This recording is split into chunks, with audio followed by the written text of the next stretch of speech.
musiquinha do começo? Já aprenderam? Facinho, né? Que história é essa que eu vou contar agora? Aposto que vocês já sabem.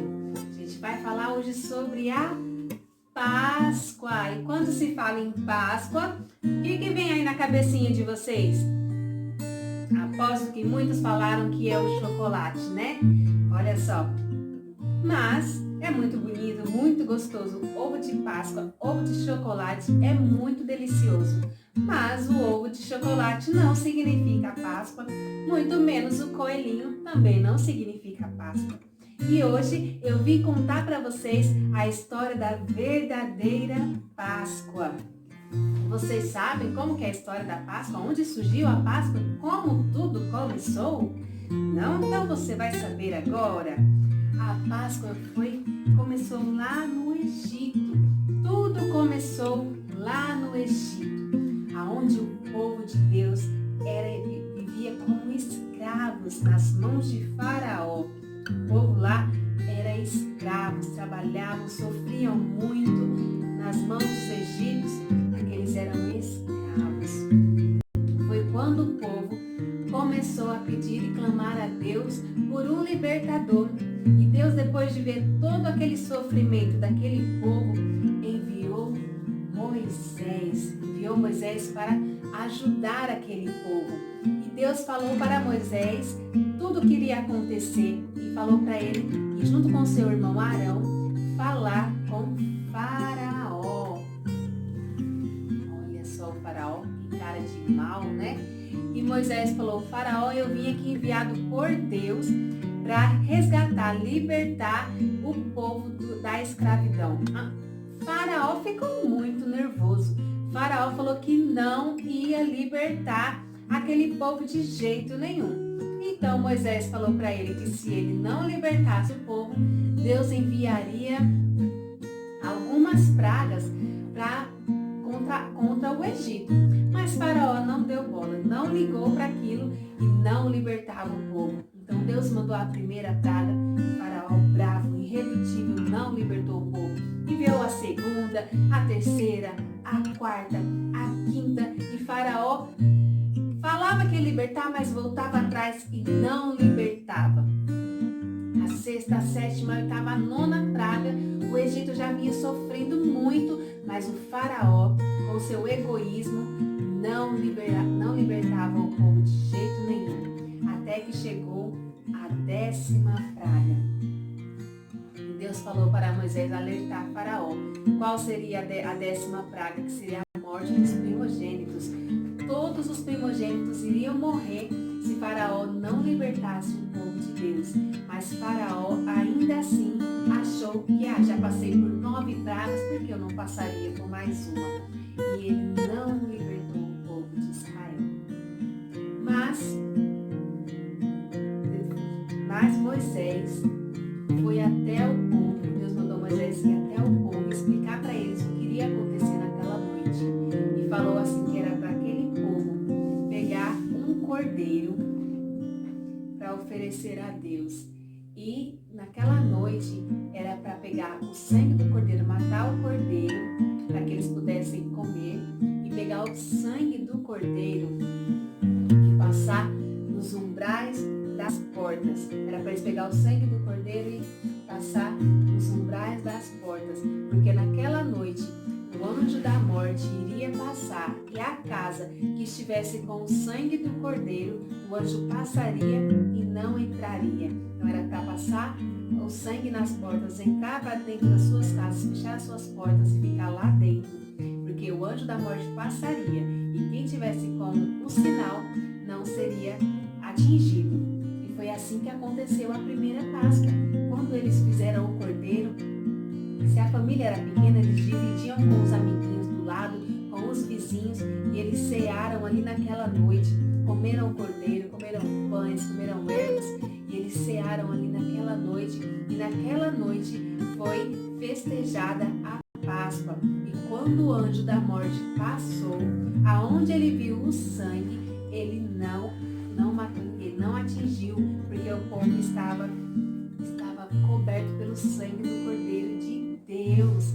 Então, depois disso, quando o faraó viu o que tinha acontecido, ele chamou Moisés e falou: Moisés, vai embora com esse povo, eu não quero mais esse povo. Vocês estão livres, eu não quero mais esse povo. Vocês estão livres de toda a escravidão, livres de todo jugo. Vou contar para vocês a segunda Páscoa, que vai falar sobre o segundo cordeirinho. E quem será que nós vamos falar? Nós vamos falar de Jesus. Jesus, ele foi o nosso cordeiro que pagou um preço muito alto pela minha vida e pela sua vida. Jesus foi para Jerusalém na Páscoa e convidou os seus discípulos para cear juntamente com ele. E quando ele foi cear, ele explicou para aquele povo que o pão representava o seu corpo e que o vinho representava o seu sangue que seria vertido na cruz. Jesus estava falando aquilo porque ele sabia que a sua hora estava prestes a chegar. Então, ele convidou 3 dos seus discípulos para ir orar com ele no Monte das Oliveiras, no Jardim Getsêmani. E foi ele com seus discípulos orar, porque Jesus sabia que a sua hora estava se aproximando. E naquele momento, Jesus foi traído, Jesus foi preso, Jesus foi levado como a ovelha foi levada ao matadouro. Jesus foi levado para a sua morte de cruz. Infelizmente, Jesus sofreu muito, ele sentiu muito, porque ele foi chicoteado, ele foi maltratado, ele foi castigado, ele foi cuspido, sem nada merecer. Por nada, ele não tinha pecado nenhum, ele não merecia aquela morte. Mas, infelizmente, Jesus foi pregado numa cruz. Fizeram ele carregar a cruz pesada, fizeram ele levar até onde ele ia ser colocado na cruz. E chegando lá, o colocaram na cruz, pregaram seus pés, pregaram as suas mãos, colocaram nele uma coroa de espinhos. E ele sofreu tudo isso calado, sem reclamar de nada. Sabe por quê? Porque ele sabia que ele estava fazendo isso por amor à humanidade. Ele sabia que ele estava fazendo isso por amor à minha vida, por amor à sua vida. Então ele não reclamou.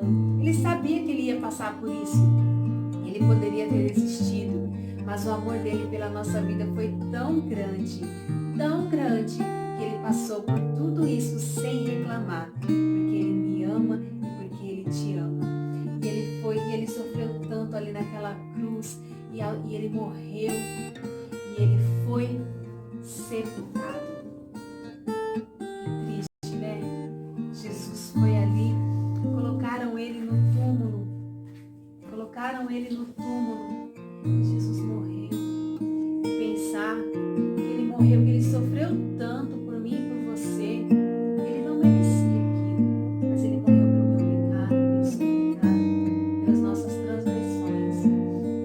Mas eu tenho uma ótima notícia para você: Jesus morreu sim, mas ao terceiro dia ele ressuscitou. E quando foram procurar ele lá no túmulo, que retiraram a pedra, o túmulo estava vazio, porque Jesus, o nosso Jesus, ele ressuscitou, ele reviveu, aleluia. Ele não ficou morto, porque a morte não pôde vencer o nosso Cristo. Ele, assim como ele tinha dito, no terceiro dia, ele ressuscitou. Ele ressuscitou para nos dar a vida, ele ressuscitou para nos dar a liberdade. E esse sim é o verdadeiro significado da Páscoa. Não é chocolate, não é coelhinho, mas é o nosso Cordeiro, é o nosso Jesus, que morreu pelas nossas vidas, para que hoje nós pudéssemos ser livres. Isso sim é o verdadeiro significado da Páscoa. Tá bom, crianças? Vocês podem comer o chocolate de vocês, porque chocolate é muito gostoso, mas como com a consciência e sabendo que a verdadeira Páscoa não está em chocolate, não está em coelhinho. A verdadeira Páscoa está em Jesus, que é o nosso libertador. Em Jesus, que é o nosso Cordeiro, que morreu e padeceu por mim e por você, mas reviveu